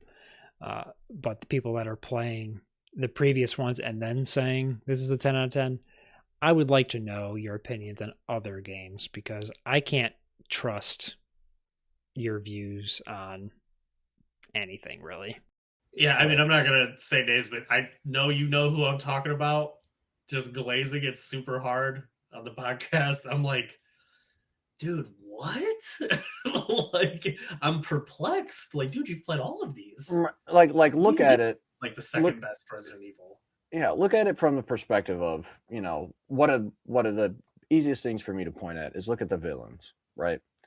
You can actually, if you really think about it, you can go the whole game and never have to do any kind of interaction with a Xeno. He doesn't do anything. Yeah, he doesn't do anything. Nope. The whole game, he does not do anything. When Gideon doesn't do anything really either. The only two times you genuinely interact with him are on the bike and at the tail end of the game. And once you get him on the bike, you don't see him again. As Leon, you really don't see him. Like you break out of that fucking chair and you really don't see him again until you see him on the bike. And it's deeply, deeply lame for them to call him Nemesis when he had none of that mojo through the whole game. It's like, yes, you're strong and blah, blah, blah, but it's like, why wasn't he pursuing her through the hospital? Right. Like, aren't you after her? And then you got locked in a room by a chair and then you vanished or something. I don't know. He ran. It was inconsistent. Like that's like Vaughn saying. It feels half baked because it's like why he ran away from Leon who pulled a pistol on him. Right. You're telling me Nemesis runs from pistols now? Yeah. Obviously, he's not. He's vastly more intelligent than Nemesis was. So it's like you are a Nemesis, which is a variation of the tyrants. But it's like so essentially you're a tyrant, and you are afraid of a 9mm. is what you're telling me. And it's like it's a complete contrast to his initial appearance when he fucking chokes you out, catches your hand and chokes you straight to sleep. But I was thinking about it, and it dawned on me. It's like, yeah, there's no, like, yeah, you don't have to interact with Xeno at all. I mean, hypothetically, there's still people out there that are making sense of it, and I hope they do. It's like you just kill Hunk in what I feel is an unceremonious way. And I get it. We've talked about like what the battle was supposed to be, but it's like that is a major Resident Evil character. I'm pretty convinced that was a clone at this point. Yeah, personally. I think they're all clones, which is but that's stupid. What is the point of this whole story then if it was like it wasn't actually any of them? But that's, like, who cares? But that's the thing. It just feels like it lacks that depth because they're it's almost what you're saying. It's like because they're clones, you didn't give them any substance. It's like that would have actually been cool to see how the clone DNA interacts with the virus differently than maybe human, standard human DNA would. Especially if the whole premise was putting memories through blood and the virus. Like, how does that interact with the clone DNA? And would the memories be fragmented because you're not actually the person, you're a clone? And in our group chat, I even said, like, introducing clones to any story is a very touchy subject because you really have to think about every aspect of the cloning process. Same thing with time travel stories. Like, unless you have a person that's really in depth and thinking about time travel, you could create plot holes so easily. So yeah, right. It's just one of those, and I know I keep saying the word evolution, I keep pointing it out, but just look at other games, and it's kind of what you guys were saying. It's like you want to know what people that have played the other games, kind of their view on it, because original Resident Evil, it's just evolving because it was the original, but it does a good job of doing that. You're seeing zombies. You start with zombies. Then they introduce fucking dogs. Then they introduce Crimson Heads. Then they introduce hunters. Then they, giant snakes. It's like, that was remembering this is the first one. So it's like all this is brand new. It's like, oh, whoa, shit. Like it turns snakes giant, spiders giant, turns fucking frogs into murderers, turns everything everything you're seeing as the game, the crows are attacking you, you're like, what, as long as the frogs don't turn gay, that's what matters. It's, you don't know, maybe they might be, but either this is worse than what Alex Jones could have imagined, but still it's like everything that happens in that game is brand new and fresh. So it's an evolution. You're going from a couple zombies to you're in some you're into some shit. They're knocking in doors. They start busting in the doors while you're walking down the hallway. Stuff like that. Two, you have Birkin. Birkin is quite literally evolving as the game goes by as a constant threat. Mr. X is constantly evolving as a constant threat. As you are progressing through the story, the stakes are getting higher and higher and higher and higher. Same with 3 with Nemesis. Stakes, and that's take place in the same timeline, but yeah, stakes are getting higher and higher and higher. And then you have this, the betrayal of Nikolai, stuff like that. It's 4. As you're progressing into the village, things are just getting more and more fucked up. And then eventually get to regenerators, and it doesn't get more fucked up than them because they're nightmare fuel. But still, it's just getting worse and worse and worse. And same with 5, but it's like 9 is, it begins and you figure everything out within the first, hour to hour and a half, and that's it. I would have almost preferred that they make them, like Brandon said, it is a solid proof of concept that you can do this juxtaposed storytelling. I would have almost preferred a Leon game with more depth to the enemies, or a Grace game that just stuck with the more horror feel through the whole time and just was better fleshed out. Dude, it would have been infinitely more better for if you were going to split the story. Grace's whole entire thing is the entirety of the hospital, and then Leon's is the entirety of Raccoon City. Boom, there you go. Yeah. Then you're jumping between that. Leon's having his little flashbacks, and I'm so sad about my dead cops. And like all that, and Grace is like, I'm special, why? And you're just doing that, man. That's all. It's like, I don't know. And then it also, because I was thinking back to when I said it reminds me of DMC5. I kind of want to redact that a little, just because. No redactions here. Just because DMC5 did it good, and this game didn't do it good. Like you're saying, the Hunk stuff and Xeno and Nemesis, it's like I kind of almost take it as a little bit of disrespect, because at least like DMC5, you're dedicating, like, that whole game is an homage to all the bosses from DMC 1 and 3. And if it's not a boss, it's some kind of character, like the bird, like with V, how you have the bird and the tiger, like that's all a throwback to DMC 1. So he's with them the whole game, and then you finally fight all three of them, and it plays the original song from DMC 1.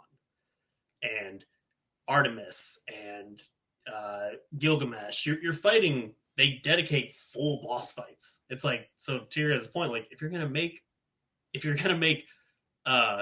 clones and we're gonna kill them, let me kill them. What are we doing here? You're gonna kill them, and you're gonna kill Clone Wesker in a cutscene, right? And this is like a it's a video game. Let me have fun. What's happening right now?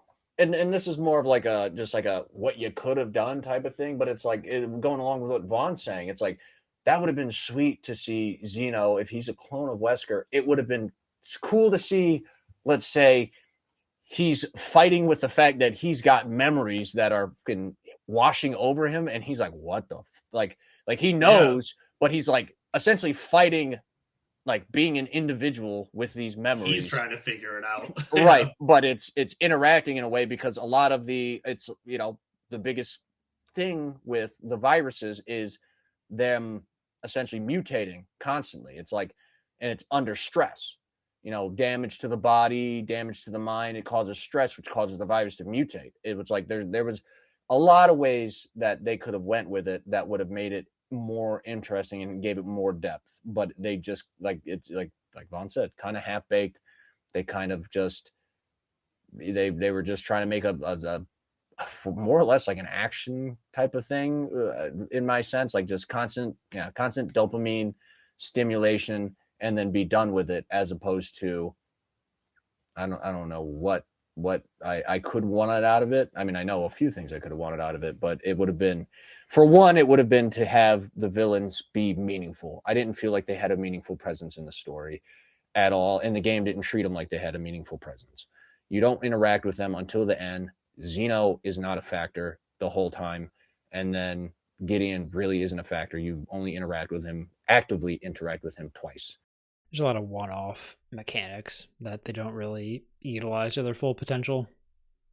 Like the injector that Grace has. Like, okay, you didn't really have me do anything unique other than be able to sneak up and auto-kill things from behind. Like, you could have maybe teamed up with Leon in a battle where you needed to inject a boss with it, and then Leon beats the shit out of it, or something like that. Like, there's so many things as a non-game designer that kind of baffle me and us as to why they didn't do it. But there's, maybe for a future topic, it would be interesting to theory craft about what if this game was released years earlier, how people would react to it. Maybe it is because it's released in the time that it's released and the way the world is now, that it's being viewed in a higher perspective than it would have. But that could be a future topic, because that's an interesting thought. Yeah, and I just want to piggyback off what you were saying, Adrian, with the progression of the bosses real quick, because I'm thinking back to 4, how it's like the big cheese shows up, and then he chases you, and then you fight him in the barn. It's like, that's one boss that has a presence throughout. Very cool. And then you have I always forget his name, Ramon Salazar, and he's got like the xenomorphs with him, and then you fight his henchmen, and then it's he's constantly a presence until you finally fight him, and then the fight is satisfying. both those fights are really cool and they're unique in how they're done, and then leading up to the final fight, and that dude's been in your head the whole game, so it's an ever constant presence of this creepy dude. Even around that is, when you think about it, like the village, it's the Ganados, and then you get, you're getting, to go back to the one point, you're getting El Gigante. You're getting the I forget what the lake salamander monster is called, but you're getting him. And then the villagers start to mutate actively. Then you're getting, the chief. Then then you're moving on to the next location. And then you're getting more introduced into more and more. Now they're using, they were using weapons before, but it's like now you're getting crossbows, and you're getting, ballistas, and you're getting catapults. So it's like they're getting more intelligent. They add in the Garyadors. So now it's like a new mechanic with that, because you make sounds. So now you got to be quiet and, kind of sneak around. It's, like you said, constantly evolving. Never really thought about it. You kind of go through like human evolution with those enemies. It's farmer peasants into medieval, into they got guns, and you're constantly, the stakes are getting higher. The stakes are constantly getting higher. You feel like you're getting more and more and closer to the core of what's happening. You started on the outside and you're working your way in, and you're the hero, so you can't back out. You have to press forward. It's getting progressively fucking worse. It's getting more and more dangerous as you're going, and you have to keep going because you're the hero. Whereas Resident Evil 9, I don't feel like it's getting any more dangerous. I feel like I am the danger and have been since I walked into this building, and it doesn't matter what thing. Like I said, they throw the liquors in, and no different. I did the same thing I did with the liquors, that I did with the blister heads, that I did with the zombies, that I did with the car. Carry the shit out of it. Yeah, dude. I think there's just like a big, like, everybody's just nodding along with each other right now. Yeah, no, that was really good, dude. It was so cool. Yeah. It's like the mixtape of the weekend. Next. Yeah, and it is cool, but how about you talk about more than just that? Like, what else is good about it? And then they fall apart, which is the unfortunate part. I stopped playing it. I just played up to Leon's part with the chainsaw and said 10 out of 10 on Metacritic and left. Cool. Don't ever talk to me again. It doesn't sound like it, but yeah, I enjoyed my time with the game, but it ultimately, when upon thinking about it, I felt hollow about it. Mean Blockbuster rental. Would have been a mean Blockbuster rental. At a $60, $70 price tag, it's like, stings a little. Yeah, a little bit.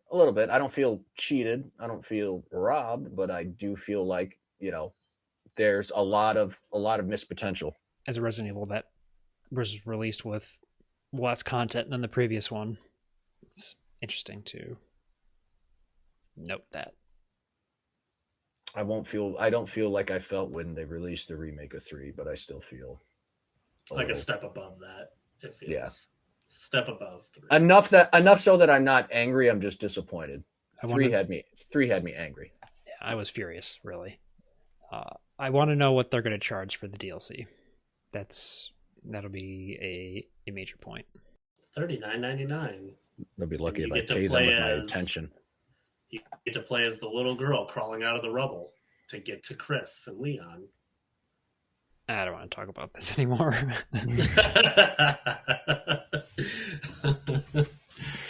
I have said my piece. Yeah, I'm done with Resident Evil 9. Catch you at Resident Evil 10. Or Veronica remake. I could go for a Veronica remake. I will say, if that dude in the beginning says sorry instead of sorry, I'm turning it off. He's fucking Canadian, Brandon. I hate that. That threw me off so bad as a kid. I was like, ugh. God. Speak American, damn it. He's foreign. Get him out of here. He's foreign. I bet you. I don't know how to navigate milk and watches hockey. I don't know how to navigate this facility. Everything's in the metric system. Yeah. The base is 3 kilometers that way. How far is that? Is that kilometers or kilometers? Help me. I don't know how much a gram is. Sorry's crazy. My second grade teacher used to say sorry. I liked her. She was cool. That sorry thing was a little. It was because you were in second grade, then you grew up. Dude, I think I played Code Veronica probably in 4th grade, so my bigotry started very early with the sorry word. By 4th grade, you should have been fully grown up. I was a man. Yeah, right. I already strangled my first wolf by then. I already had coal miner stains on my fingernails. All right. Geez. So everybody is satisfied with taking their pound of flesh? I think so. That game sucks. No, I'm just kidding. But solid story. Have your own opinion, people. It's okay. Yeah, please. Like, it's totally cool. You don't have to agree with that show speed. You don't even have to agree with me, but then you'd just be wrong. So It's true. Try to avoid such wrong think in the future. I'll let it go this time, though.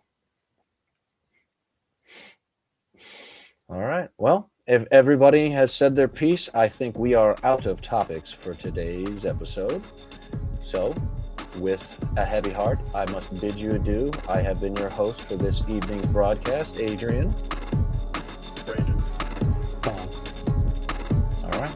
You guys take care, and we will talk to you next time. Bye. Goodbye. I forgot about the socials. Click on the socials. I love you. Bye.